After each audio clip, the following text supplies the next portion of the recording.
Oh my god, this is the third time they have bombed our village this week.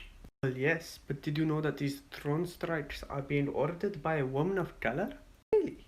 You know, I know they're destroying and destabilizing our country to take our resources, you know, to secure the global military empire. But you know, if they're being ordered by a woman of color, that changes everything. Really makes you feel like a part of history. Have some global awareness, okay? We said settle for Biden, not Stan. So, do you even left, bro?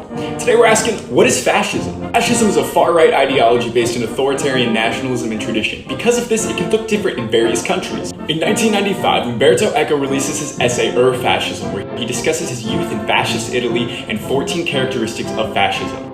Disclaimer, fascism doesn't work like a checklist. Not all 14 have to be checked for it to be diagnosed fascism, but these are common traits associated. Traditionalism. Think Make America Great Again. The past holds all knowledge. A rejection of modernism. A disdain for modern media and self-expression. Irrationalism. The distrust of scientists. Utmost allegiance to the nation.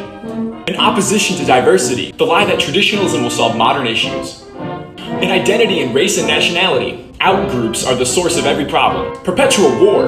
Exceptionalism. Death in the name of the nation. Glorification of masculinity and phallic weapons like guns and knives. Silencing political opposition. And speaking in dog whistles or coded language. With a long history of anti-fascism, it's important leftists understand the warning signs in order to stop it.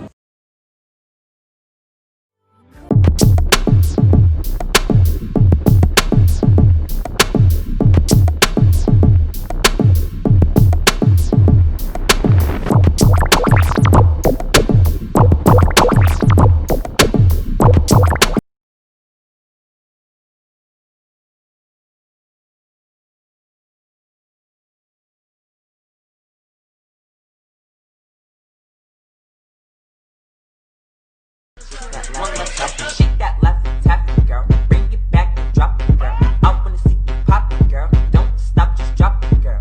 You got a booty with your back real fat. That the third world is not poor. You don't go to poor countries to make money. There are very few poor countries in this world. Most countries are rich. The Philippines are rich. Brazil is rich. Mexico is rich. Chile is rich. Only the people are poor. But there's billions to be made there, to be carved out and to be taken. There's been billions for 400 years. The capitalist European and North American powers have carved out and taken the timber, the flax, the hemp, the cocoa, the rum, the tin, the copper, the iron, the rubber, the bauxite, the slaves, and the cheap labor. They have taken out of these countries. These countries are not underdeveloped, they're overexploited. Deconstruct what we were taught in school about McCarthyism and the witch trials. I was taught that those were wrong. We had no way of determining who was guilty, so those undeserving, those who weren't communists or witches, would get accused and blacklisted or even killed. But what I wasn't taught was that those participating in an economic, philosophical idea I've suspiciously been taught almost nothing about were undeserving of being hunted, that participating in communist thought doesn't make you guilty. Similarly, I was taught that the witch trials were about hunting witches, not that they were about suppressing powerful women. And I was never taught that suppressing powerful women was wrong, but that our methods in upholding the patriarchy were flawed. This is a great question, because I always get it asked to me by people who just aren't very based in politics, and that's okay. Leftism and liberalism are very different. And although liberal has been used as an umbrella term, for many leftist politics, technically speaking, a liberal isn't the same as a leftist. And even though both tend to agree with the same party, which is the Democratic Party, they have some key differences. For example, neoliberals, which are New Age liberals, love capitalism. Neolibs love to talk about how the capitalist system is amazing because most of neolibs are probably 30 years old, live in New York, and work on Wall Street. while leftists are more like anarcho-communists, social democrats, socialists, etc., etc. The main difference for me is obviously economics. There are many other things that go into it, social issues as well. So I recommend you do your own research, but those are the key differences for me. I'm gonna say it. Older siblings who grew up watching their younger siblings get treated better than them are now all leftists and social justice warriors that fight for equality because they know what it's like to be part of a group that gets treated harsher and held to higher standards than another group, and they're fucking tired of it. I get this question so much that it's finally time to make a video on it. So here are 50 racist laws from 50 racist states. Yes, they're all active today. First up is Alabama with section 256 of their very state constitution. Separate schools shall be provided for white and colored children, and no child of either race shall be permitted to attend a school of the other race. This is still in there today. Next up is Alaska with the Tax Cuts and Jobs Act of 2017. This law allows oil and gas companies to explore and develop 1.5 million acres of the ANWR, stealing land and livelihood from the natives. Number 3 is Arizona with Support Our Law Enforcement and Safe Neighborhoods Act.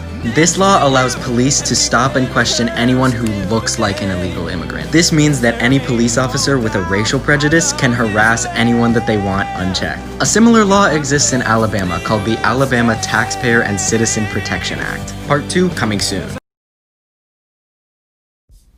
You guys notice how non-black people on here only seem to use African American vernacular English when they're either A, making a joke, or B, trying to sound tough or aggressive? I wonder what that says about how y'all view black women.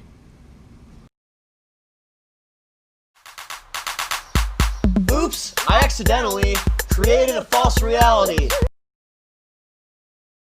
When you say all lives matter, is that what you really mean? Or is that just a way to get yourself back on the scene? You don't think Latinx lives matter, you think they bring crime and drugs. You don't think Black lives matter either because you think of them as thugs. You say all lives matter but don't respect the LGBTQ. You say all lives matter but call COVID-19 the Asian virus and the Kung flu. If you thought all lives mattered, you wouldn't objectify women and their rights. If you thought all lives mattered, you wouldn't stand by watching fights. If you thought all lives mattered, you wouldn't call Muslims a threat. If you thought all lives mattered, you wouldn't be abusing your pet.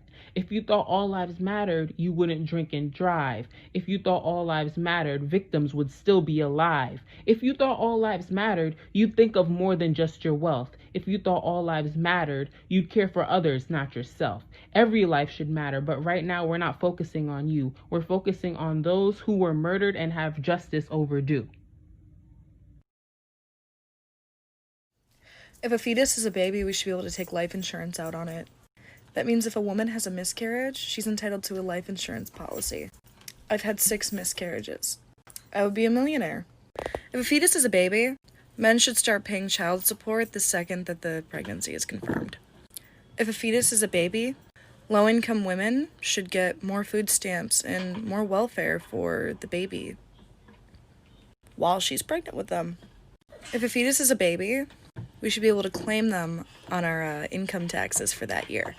If a fetus is a baby, every single state should have a law that makes assaulting a pregnant woman also child abuse. If a fetus is a baby, every single pregnant woman should have gotten a $500 bonus on their stimulus check. But now, because a fetus isn't a baby, you just want to control a woman's reproductive rights. What's a piece of information that you learned that feels illegal to know? I'll start. I was like 14. We are all slaves. Anybody born in America as a U.S. citizen is born into slavery, and you're not aware of it because they changed the game. Basically, everybody knows about the U.S.'s debt, being trillions of dollars in debt, and you guys are like, where's this debt getting paid from?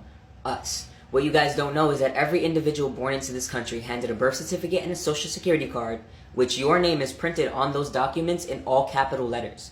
Also pay attention to your mail. Any government official mail piece that's given to you has your name in all capital letters. And that's because they're not addressing you, they're addressing a secret account that you were given once you were born that you don't know about. And this account has X amount of dollars in it, and it all feeds back into the US through our work and our taxes and our labor and our paying fees and all this other stuff. And the only way to break free from that secret system is to become a sovereign citizen, which nobody knows about. I don't know if y'all really know all the stuff that they did to people during slavery. So I'm going to break down some of the most horrific things done to our people during slavery. Number one is buck breaking. What buck breaking is when the slave master took the biggest, baddest, most muscular black man on the plantation and anally raped him to sexually dominate him, saying that I just dominated you, therefore I can dominate anybody else on the plantation, and emasculating the black man. Another horrific thing done to the slaves, they would play a game. They would take a pregnant woman, slice the belly open, and play the game of who would die first, the baby or the mother.